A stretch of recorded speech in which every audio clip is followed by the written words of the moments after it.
வாசிப்பது ரோபோ.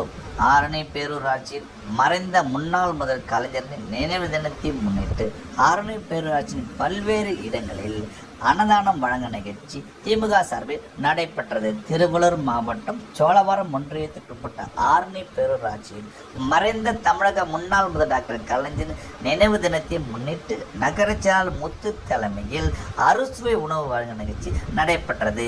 இந்த நிகழ்ச்சிக்கு மாவட்ட பிரதிநிதி ஜிபி வெங்கடேசன், கண்ணதாசன் மற்றும் தொழில் அதிபர் ரோஸ் பொன்னையா, பொருளாளர் கரிகாலன், இணை செயலாளர் வழக்கறிஞர் ரமேஷ், கோபிநாத், கலையாசி உட்பட பலர் கலந்து கொண்டனர். முன்னதாக பேருந்து நிலையம் அருகே கட்சியின் கொடியை ஏற்றி அண்ணாவின் சிலைக்கு மாலை அணிவித்து மலர்தூவி பின்னர் கலைஞரின் முழு உருவப்படத்திற்கு மலர்தூவி மௌன அஞ்சலி செலுத்திய பின்னர் அறுசுவை உணவை பொதுமக்களுக்கு வழங்கினார். ஆரணி பேரூராட்சியின் பல்வேறு இடங்களில் திமுக சார்பில் 100க்கும் மேற்பட்ட ஏழை எளியோருக்கு அறுசுவை உணவுகள் வழங்கப்பட்டது.